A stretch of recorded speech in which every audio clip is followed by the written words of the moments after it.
asalaamaaleykum mbooloo IMSEC yëpp sociétaire du IMSEC salaamaaleykum membre organes yi maa ngi nuyu aussi personnel technique bi nga xam ne ñoo yore liggéey bi sur le terrain di nuyu sunu partenaires yëpp di nuyu képp koo xam ni IMSEC safoon na la liggéeyu IMSEC doy na la ba nga ñëw di ànd ak ñun ci liggéey bi maa ngi souhaité ku nekk mes meilleurs vœux de bonne et heureuse année 2022.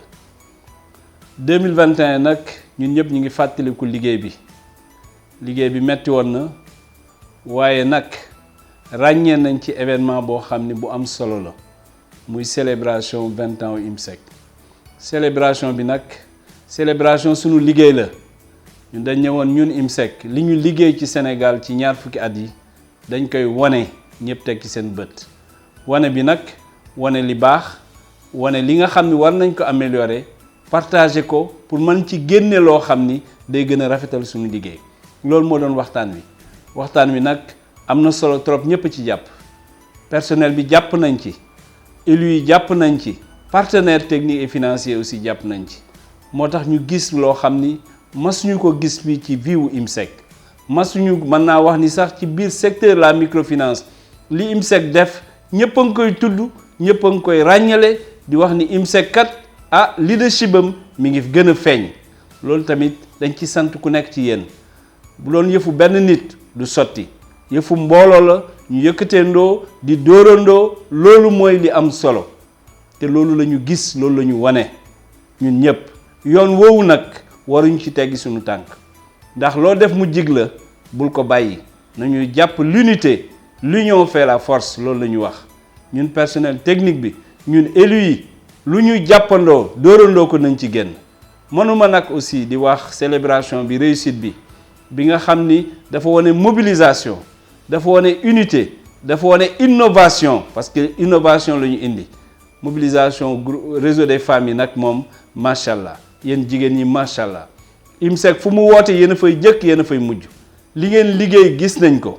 def ngeen seen présentation ci stand yi liggéey ngeen aussi ci biir panel yi ñëw ngeen aussi ak seen nirole yi ak seen musóor yu rafet loolu macha allah ñun ñëpp kontaan nañ ci affaire yi yànjoon na neex na def nañ daal ba mu alaa dawme loolu nag lañ ci doon séntu ci yéen bettu ñu nag parce que ñun xam nañ suñu jigéen ñi xam nañ suñu personnel technique lu ñu yëkkatendoo daanandoo ko macha allah zéro faute à tout le monde donc 2021 bi ni ñu ko clôturer dañuy ñaan yàlla jàppale ñu parce que yàlla mooy jàppale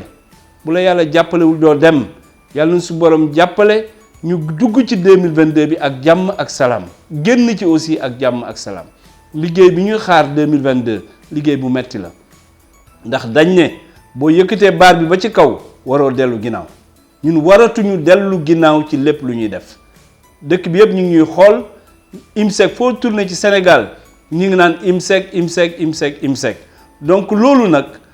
nag sentiment de leadership boobu nga xam ne mooy li nekk dañ ko war a assumer dañ war di ko wane fépp ñu toll suñu diggante ak sociétaire bi war nañ leen mettre au centre de nos réflexions nekk au service de l'ensemble des sociétaires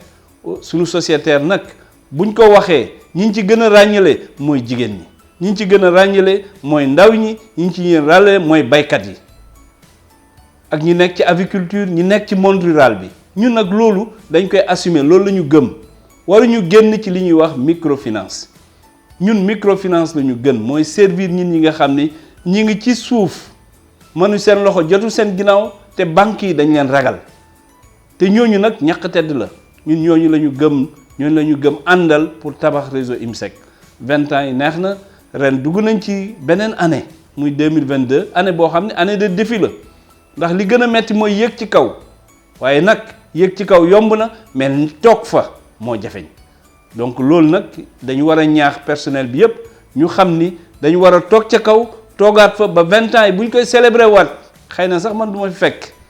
dana fekk ma yore sama bant mais bu ñu koy fekk nettali bi rafet en tout cas am naa ci yaakaar li ma gis dal na sama xel on a un personnel très jeune très engagé et très motivé loolu nag dana ñaan yàlla ba mu gën a continuer danaa liggéey ba loolu gën a continuer dinañ liggéey ñun ñëpp ensemble ba loolu continuer loolu moo am solo loolu mooy ëllëgu IMSEC mi ngi seen loxo ëllëgu IMSEC mi ngi seen loxo bu leen ko caaxaane ndax ñi yaakaar dafa fort te ñi yaakaar ci IMSEC dafa bari moo tax am naa mbégte bu rëy li ma gis dafa dal sama xel que ni personnel IMSEC xalaat naa ni danañ yóbbuwaat institution bi fu gën a kawe sax fi ñu ko teg loolu am naa ci yaakaar aw ma ci benn si am fa sax jiixi jaaxa macha allah jërëjëf personnel IMSEC jërëjëf aussi élu yi jërëjëf ki leen jiite muy président Boubacar Diallo nit ku dal la nit ku teey la te xalaat yi mu ñuy jox mooy tax ñuy ñeme parce que boo amee ay dirigeants yoo xam ni dañ lay wan ay yoon yu baax da ngay ñeme ñun nag ñeme nañu ànd ak personnel bi fi nekk pour Dakar fii ci Sénégal li nga xam ni moom mooy mission wu IMSEC ñu def ko ba mu jeex tàkk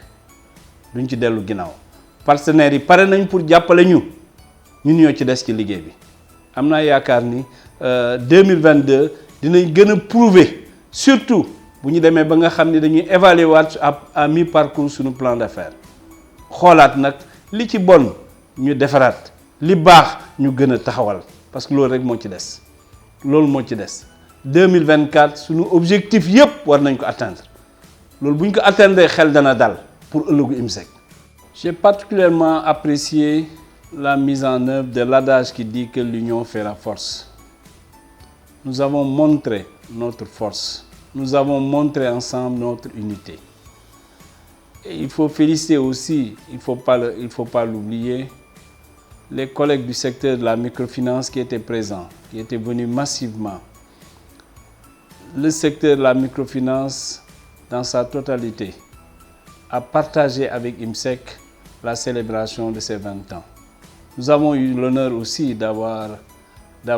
eu Madame le ministre de la Microfinance qui a présidé la cérémonie de clôture. C'est vraiment un événement important qui fera date dans l'histoire du secteur de la microfinance au Sénégal parce que IMSEC a montré au moins 3 choses qui me semblent extrêmement importantes dans la vie d'une institution. Il faut savoir innover, il faut savoir impulser, il faut savoir aussi créer un esprit d'équipe au niveau de l'ensemble du personnel technique et des dirigeants. Nous ne pouvons pas manquer de saluer la forte mobilisation du réseau des femmes de IMSEC. Bravo à nos vaillantes femmes, bravo à nos vaillantes lionnes de la microfinance. L'autonomisation économique des femmes au niveau de l'IMSEC est une réalité. Nous l'avons intégrée dans l'ensemble de nos procédures, dans l'ensemble de nos politiques, pour faire en sorte que la femme, qui est le socle de la famille, puisse se retrouver dans l'ensemble des activités du réseau IMSEC. En tout cas, au niveau de l'IMSEC, et c'est l'occasion de remercier le conseil d'administration dirigé par M. Boubacar Diallo, qui nous demande toujours de nous rester en droite ligne avec la mission sociale de l'IMSEC, qui est de servir les femmes, les jeunes et surtout qui habitent dans les zones périurbaines et rurales. Le financement agricole est devenu un événement important dans l'agenda de l'IMSEC parce qu'à l'horizon 2024, le réseau IMSEC doit être parmi les réseaux phares qui financent le monde agricole. C'est extrêmement un souhait très fort, mais nous avons l'ambition de le faire et nous avons les moyens de le faire. Tout le réseau va être mobilisé autour du financement des femmes, autour du financement des jeunes et surtout autour du financement du monde agricole. Pour nous, c'est extrêmement important. Nos braves paysans qui vivent dans les mondes ruraux et dans le monde rural ont besoin aussi d'être appuyés, d'être accompagnés. Et c'est là la particularité dans laquelle j'exhorte tous les membres du personnel technique à redoubler de vigilance comme de tout le temps. C'est vraiment, votre travail est apprécié par tout le secteur. Votre travail est apprécié par tous les sociétaires. Donc, il faut maintenir cette cadence. Il faut maintenir cette orientation très forte pour pouvoir satisfaire le sociétaire et le mettre au centre de l'ensemble de vos activités. Moi, je vous remercie. Je vous en remercie très vivement, du fond de mon cœur. Et je vous souhaite aussi que sur l'année 2022 qui démarre, soit une année couronnée de succès et de réussite, tant professionnelle que de réussite sociale. Bonne et heureuse année à vous tous. Bonne et heureuse année aussi à vos familles respectives. Bonne et heureuse année et plein succès à notre institution pour l'année 2022. 20 ans pour aller de l'avant et continuer à servir les populations pauvres et vulnérables du Sénégal. Allez réseau IMSEC.